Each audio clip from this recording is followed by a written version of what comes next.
তোমরা যারা ক্লাস 12-এ তৃতীয় সেমিস্টারে পড়ছো, তোমরা আশা করি সবাই জানো যে তোমাদের সামনে এক্সাম রয়েছে। আর কিছুদিনের মধ্যে তোমরা সেই ফাইনাল তোমরা যে তৃতীয় সেমিস্টার পরীক্ষা দিবে, তাদের জন্য যে ক্লাস 12-এ তৃতীয় সেমিস্টারে হিস্টোরি বা ইতিহাস বিষয় রয়েছে, সেখান থেকে তারা ইউটিউব বা বিভিন্ন জায়গা থেকে তোমরা এমসিকিউ খুঁজে বেড়াচ্ছ, যে সাজেশন মানে অধ্যায় ভিত্তিক সাজেশন তোমরা খুঁজে বেড়াচ্ছ।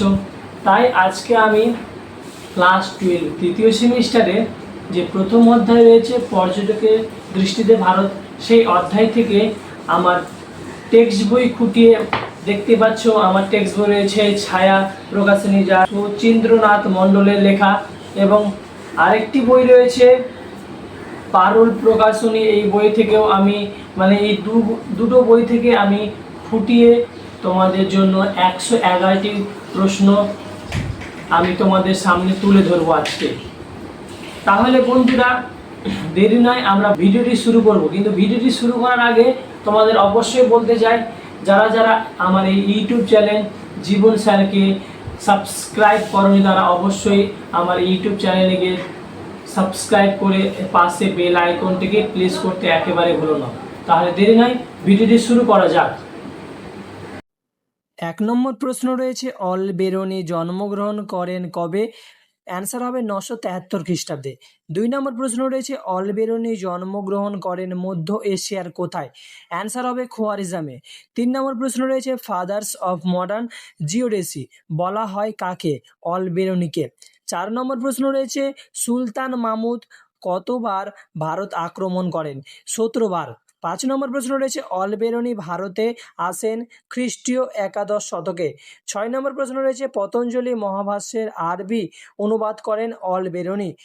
7 নম্বর প্রশ্ন রয়েছে, গ্রিক গণিতজ্ঞ ইউক্লিড এর রচনার সংস্কৃত অনুবাদ করেন অলবেরনি।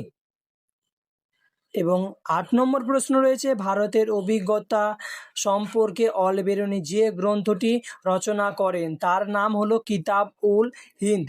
9 নম্বর প্রশ্ন রয়েছে, কিতাব উল হিন্দ গ্রন্থটি আরবি ভাষায় লেখা। 10 নম্বর প্রশ্ন রয়েছে, কিতাব উল হিন্দ গ্রন্থটি অপর কি নামে সুপরিচিত? তার নাম হচ্ছে তহকিক ই হিন্দ। 11 নম্বর প্রশ্ন রয়েছে, অলবেরনি তার ভ্রমণ বৃত্তান্তে ভারতকে কি নামে উল্লেখ করেছেন? অল হিন্দ। 12 নম্বর প্রশ্ন রয়েছে, ভারতকে হিন্দুস্তান বলে উল্লেখ করেন তুর্কিরা। 13 নম্বর প্রশ্ন রয়েছে, তুর্কিরা হিন্দুস্তানের ভাষাকে বলেছেন হিন্দাভি। 14 নম্বর প্রশ্ন রয়েছে, আদি বৈদিক যুগে বর্ণ বলতে বোঝাতো গায়ের রঙকে। 15 নম্বর প্রশ্ন রয়েছে, বর্ণপ্রথা সর্বোচ্চ অবস্থান করেন ব্রাহ্মণরা। এবং 16 নম্বর প্রশ্ন রয়েছে, বর্ণ ব্যবস্থা চতুর্থ বা সর্বশেষ স্তরে আছেন শূদ্ররা। 17 নম্বর প্রশ্ন রয়েছে, হিন্দু ছাড়া অন্যান্যদের অলবেরনি কি নামে অভিহিত করেছেন? সেটি হবে শ্লেচ্ছ নামে অভিহিত করেছেন। 18 নম্বর প্রশ্ন রয়েছে, অলবেরনি কাদের জীবনযাত্রার চতুরাশ্রম এর অস্তিত্ব লক্ষ্য করেছেন? ব্রাহ্মণদের। 19 নম্বর প্রশ্ন রয়েছে, আশ্রম শব্দের অর্থ হলো আশ্রয়। 20 নম্বর প্রশ্ন রয়েছে, কত বছর বয়স থেকে ব্রহ্মচর্য শুরু হয়? 8 বছর বয়স থেকে। 21 নম্বর প্রশ্ন রয়েছে, চতুরাশ্রম প্রথার তৃতীয় পর্বটি হলো বানপ্রস্থ। এবং 22 নম্বর প্রশ্ন রয়েছে, কোন পর্বে ব্রাহ্মণ নিজ গৃহ ত্যাগ করে সমাজের বাইরে নিঃসঙ্গ জীবন যাপন করেন? সন্ন্যাসীরা। এবং 23 নম্বর প্রশ্ন রয়েছে, উত্তর ও মধ্য ভারতের পণ্ডিতরা গাছের ছালের ওপর লেখেন যাকে বলা হতো ভুজ নামে পরিচিত। 24 নম্বর প্রশ্ন রয়েছে, অলবেরনি লিখেছেন যে ভারতীয়রা বইকে কাপড় দিয়ে মুড়ে রাখতেন, যেগুলি পরিচিত পুঁথি নামে। 25 নম্বর প্রশ্ন রয়েছে, অলবেরনি বৌদ্ধদের কি নামে অভিহিত করেছেন? সমনীয় নামে তিনি পরিচিত করেছেন। 26 নম্বর প্রশ্ন রয়েছে, অলবেরনি বিবরণ অনুযায়ী বৌদ্ধরা মন প্রাণে ঘৃণা করতেন ব্রাহ্মণদের। 27 নম্বর প্রশ্ন রয়েছে, অলবেরনি মৃত্যু হয় 1048 খ্রিস্টাব্দে। 28 নম্বর প্রশ্ন রয়েছে, কোন ইউরোপীয় পর্যটক প্রথম রেশন পথ পাড়ি দিয়ে চীনে আসেন? Marco polo. নেক্সট রয়েছে নিম্নলিখিত কোন দেশের অধিবাসী ছিলেন মার্কো পোলো? ইটালির অধিবাসী ছিলেন মার্কো পোলো। নেক্সট রয়েছে মার্কো পোলো জন্মেছিলেন ইটালির ভেনিস শহরে। এবং 31 নম্বর প্রশ্ন রয়েছে মার্কো পোলো জন্মগ্রহণ করেছিলেন 1254 খ্রিস্টাব্দে। এবং নেক্সট রয়েছে তার পরবর্তী প্রশ্ন, মিলিয়ন নামে বা উপাধির সঙ্গে কে জড়িত? Marco polo. এবং নেক্সট রয়েছে মার্কো পোলো ভারতে আসেন খ্রিস্টীয় ত্রয়োদশ শতকে। নেক্সট রয়েছে মার্কো পোলো ভ্রমণ কাহিনী লিপিবদ্ধ রয়েছে যে গ্রন্থে, সেটি হলো 2 মিলিয়ন। 35 নম্বর প্রশ্ন রয়েছে মার্কো পোলো যে দক্ষিণ ভারতীয় রাজবংশের আমলে ভারতে আসেন সেটি হবে পাণ্ড্য রাজবংশ। তারপরে রয়েছে মাবার শব্দটি হলো আরবি শব্দ। এবং 37 নম্বর প্রশ্ন রয়েছে মার্কো পোলো ভারত ভ্রমণ কালে ভারতীয়দের প্রধান খাদ্যশস্য ছিল ধান। এবং 38 নম্বর প্রশ্ন রয়েছে পাণ্ড্য বা মাবর রাজ্যের প্রধান রপ্তানি দ্রব্য হলো মুক্তা। 39 নম্বর প্রশ্ন রয়েছে মার্কো পোলো সময় দক্ষিণ ভারতে কোন রাজ্য মুক্তা ও রত্ন উৎপাদনের জন্য পরিচিত ছিলেন? পাণ্ড্য বা মাবর রাজ্য। 40 নম্বর প্রশ্ন হলো মার্কো পোলোর মতে ভারতীয়দের প্রধান আমদানি পণ্য কি ছিল? আরবি ঘোড়া। এবং 41 নম্বর প্রশ্ন রয়েছে কোন রাজ্যে প্রচুর পরিমাণে উৎকৃষ্ট নীল রং তৈরি হতো? সেটি হবে কুইলোনে, সেখানে নীল রং তৈরি হতো। 42 নম্বর প্রশ্ন রয়েছে মার্কো পোলো কোন বন্দরে দুবার পদার্পণ করেন? সেটি হবে কায়োল বন্দরে তিনি দুইবার পদার্পণ করেছিলেন।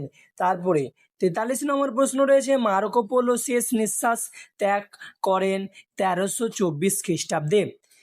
তারপরে 44 নম্বর প্রশ্ন রয়েছে মার্কো পোলো কোথায় শেষ নিঃশ্বাস ত্যাগ করেন?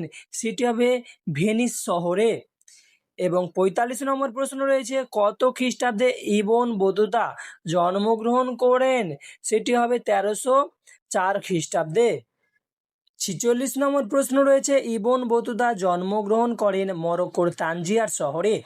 47 নম্বর প্রশ্ন রয়েছে ইবন বতুতা ভারতে আসেন খ্রিস্টীয় 14দশ শতকে। 48 নম্বর প্রশ্ন রয়েছে কাকে দ্য ট্রাভেলার্স অফ ইসলাম বলে অভিহিত করা হয়? ইবন বতুতাকে। 49 নম্বর প্রশ্ন রয়েছে কিতাব উল রিহলা গ্রন্থের রচয়িতা হলেন ইবন বতুতা।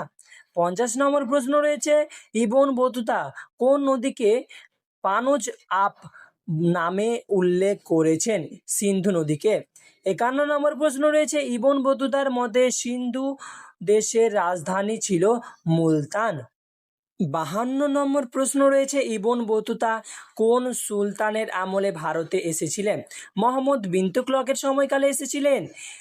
53 নম্বর প্রশ্ন রয়েছে নিম্নলিখিত ব্যক্তিত্বের মধ্যে কাকে সুলতান মোহাম্মদ বিন তুগলক দিল্লির কাজী বা বিচারক পদে নিযুক্ত করেন? ইবন বতুতাকে।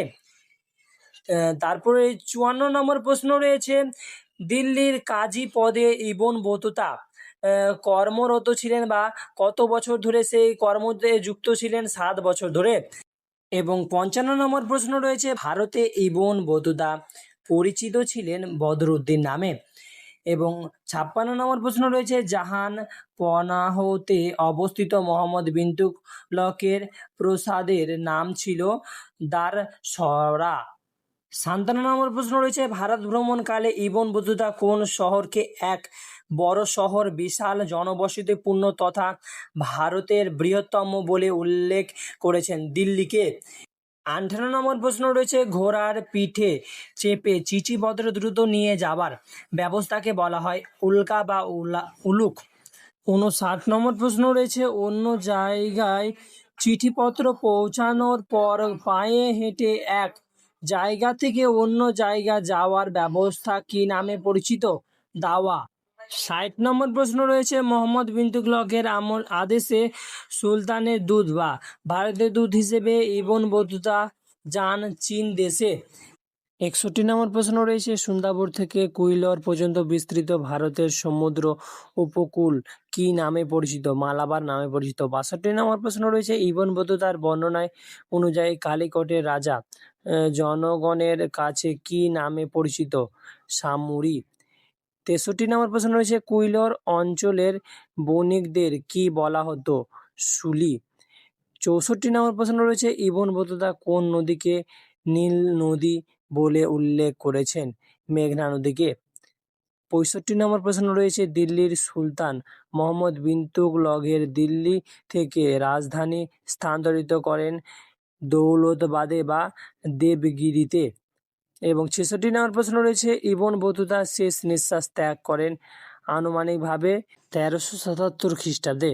67 নম্বর প্রশ্ন হলো পারস্যের পর্যটক নাম যিনি ভারতে আসেন তিনি হলেন আব্দুর রাজ্জাক। এবং 68 নম্বর প্রশ্ন রয়েছে কত খ্রিস্টাব্দে আব্দুল রাজ্জাক জন্মগ্রহণ করে? না, 1413 খ্রিস্টাব্দে। 69 নম্বর প্রশ্ন রয়েছে আব্দুল রাজ্জাক কোন পারস্য বা পারসিক সম্রাট রাজ দরবারে কাজী হিসেবে নিযুক্ত হয়েছিলেন? সেটি হবে মির্জা শাহরুখ এর দরবারে। এবং 70 নম্বর প্রশ্ন রয়েছে মির্জা শাহরুখ কার পুত্র ছিলেন? তৈমুর লক এর পুত্র ছিলেন। 71 নম্বর প্রশ্ন রয়েছে মাতলা উস দাসইন ওয়া মাজমা উল বাহরিনি গ্রন্থটি কে রচনা করেন? আব্দুল রাজ্জাক। 72 নম্বর প্রশ্ন রয়েছে কত খ্রিস্টাব্দে আব্দুল রাজ্জাক পারস্য থেকে কালিকট উদ্দেশ্যে যাত্রা শুরু করেন? 1482 খ্রিস্টাব্দে জানুয়ারিতে। এবং 73 নম্বর প্রশ্ন রয়েছে পঞ্চদশ শতকে ভারতে মালাবার উপকূলে সর্বশ্রেষ্ঠ বন্দর ছিল কালিকট বন্দর। 74 নম্বর প্রশ্ন রয়েছে কালিকট শাসকগণ কি নামে পরিচিত হন? সেটি হবে জামোরিন নামে পরিচিত হন। 75 নম্বর প্রশ্ন রয়েছে নিম্নলিখিত পর্যটকদের মধ্যে কে কালিকটের অধিবাসীদের দেখে বিস্মিত হয়ে তাদের এক অদ্ভুত জাতি বলে অভিহিত করেছেন? আব্দুল রাজ্জাক। এবং 76 নম্বর প্রশ্ন রয়েছে আব্দুল রাজ্জাক কার শাসনকালে বিজয়নগরে আমলে এসেছিল? সে দ্বিতীয় দেবরায়ের সময়কালে। 77 নম্বর প্রশ্ন রয়েছে বিজয়নগর সাম্রাজ্যে রাজপ্রাসাদের বাম দিকে অবস্থিত দেওয়ানের বিশাল দপ্তরটি কি নামে পরিচিত ছিল? দেওয়ান থানা নামে পরিচিত ছিল। 78 নম্বর প্রশ্ন রয়েছে সপ্তম প্রাচীরের মধ্যে অবস্থিত সপ্তম দুর্গটির অভ্যন্তরে মূল রাজপ্রাসাদটি অবস্থিত বিজয়নগরে। 79 নম্বর প্রশ্ন রয়েছে বিজয়নগরের খাদ্যের মতোই জনজীবনের কোন ফুলের ব্যবহার বিশেষ গুরুত্ব পেত বলে রাজ্জাক জানিয়েছেন? সেটা হবে গোলাপ। এবং 80 নম্বর প্রশ্ন রয়েছে আব্দুল রাজ্জাকের মতে বিজয়নগরে কতগুলি ছোট বড় বন্দর ছিল? সেটি হবে 300টি। 81 নম্বর প্রশ্ন রয়েছে দৈর্ঘ্য মাপার পারস্যিক পদ্ধতি কি নামে পরিচিত? প্যারাসং নামে পরিচিত। 82 নম্বর প্রশ্ন রয়েছে কত খ্রিস্টাব্দে আব্দুল রাজ্জাক বিজয়নগর থেকে স্বদেশে প্রত্যাবর্তনের উদ্দেশ্যে যাত্রা শুরু করেছিলেন? 1443 খ্রিস্টাব্দে নভেম্বর মাসে। 83 নম্বর প্রশ্ন রয়েছে কত খ্রিস্টাব্দে আব্দুল রাজ্জাক মৃত্যু হয়? 1482 খ্রিস্টাব্দে। 84 নম্বর প্রশ্ন রয়েছে নিম্নলিখিত পর্যটকদের মধ্যে কে সপ্তদশ শতকে ভারতে এসেছিলেন? Francois Bernier. এবং 85 নম্বর প্রশ্ন রয়েছে কত খ্রিস্টাব্দে ফ্রাঁসোয়া বার্নিয়ে জন্ম হয়? 1620 খ্রিস্টাব্দে। 86 নম্বর রয়েছে কোন বিশিষ্ট দার্শনিক বার্নিয়ের শিক্ষাগুরু ছিলেন? গ্যাসেভি। এবং 87 নম্বর প্রশ্ন রয়েছে কে বার্নিয়ের পর্যটকদের যুবরাজ এই অভিধান প্রদান করেছিলেন? সেটি হবে মোদাভের কাউন্ট। 88 রয়েছে travels in the Mughal empires গ্রন্থের লেখক হলেন ফ্রাঁসোয়া বার্নিয়ে। এবং 89 নম্বর প্রশ্ন রয়েছে নিম্নলিখিত পর্যটকদের মধ্যে কে ভারতের পরিস্থিতিকে ইউরোপের বিশেষভাবে ফরাসি সম্রাট চতুর্দশ লুইয়ের শাসনকালের সঙ্গে তুলনা করে বিশ্লেষণ করেছেন? সেটা ফ্রাঁসোয়া বার্নিয়ে। এবং 90 নম্বর প্রশ্ন রয়েছে কত খ্রিস্টাব্দে নাগাদ ফ্রাঁসোয়া বার্নিয়ে সুরাট বন্দরে পৌঁছান? সেটা হবে 1658 খ্রিস্টাব্দে মতান্তরে বা 1659 খ্রিস্টাব্দে। 91 প্রশ্ন রয়েছে মুঘল স্থাপত্য কৃতিগুলির মধ্যে কোনটি বার্নিয়ের বিস্ময়কর তীর্থ বলে অভিহিত করেছেন? সেটা হবে তাজমহল। 92 প্রশ্ন রয়েছে, মুঘল যুগে মধ্যবিত্ত শ্রেণী অস্তিত্ব স্বীকার করেন বার্নিয়ে। 93 প্রশ্ন রয়েছে, মুঘল যুগে সমাজ ব্যবস্থা সতীদাহ এর মতো অমানবিক প্রথার বিবরণ পাওয়া যায় নিম্নলিখিত কোন পর্যটকের বর্ণনায়? সেটা বার্নিয়ের বর্ণনায়। 94 প্রশ্ন রয়েছে, কোন স্থানকে বার্নিয়ে ভারতবর্ষের এথেন্স বলে তার বিবরণীতে উল্লেখ করেছেন? বারাণসীকে। 95 প্রশ্ন রয়েছে, ড্যাশ সুলতান ছিলেন মামুদের? অ্যান্সার হবে গজনির। 96 প্রশ্ন রয়েছে, কিতাব উল হিন্দ গ্রন্থটি ড্যাশটি অধ্যায় বিভক্ত ছিল? 80টি অধ্যায় বিভক্ত ছিল। 97 প্রশ্ন রয়েছে, মার্কো পোলোর সময়কালে কাথাই নামে পরিচিত ছিল উত্তর চীন। এবং 98 প্রশ্ন রয়েছে, ভারত ও চীন ঘুরে গিয়ে স্মৃতিকথা লেখেন মার্কো পোলো। এবং 99 প্রশ্ন রয়েছে, কৈমুর বা কুইলোন অবস্থিত ছিল ড্যাশ উপকূলে? মালাবার উপকূলে। এবং 100 নম্বর প্রশ্ন রয়েছে, ইবন বতুতা আসল নাম ছিল মোহাম্মদ।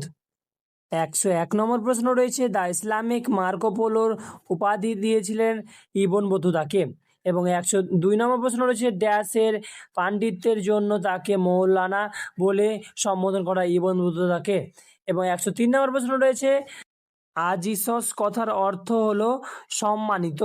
104 নম্বর প্রশ্ন রয়েছে, মুলতানি আমলে পাথর ছোড়ার যন্ত্রের নাম ছিল মিনজনিক।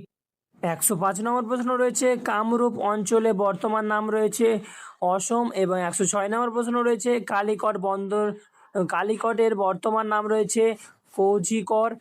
107 নম্বর প্রশ্ন রয়েছে, ড্যাশ শহরে আব্দুল রাজ্জাক মৃত্যু হয়?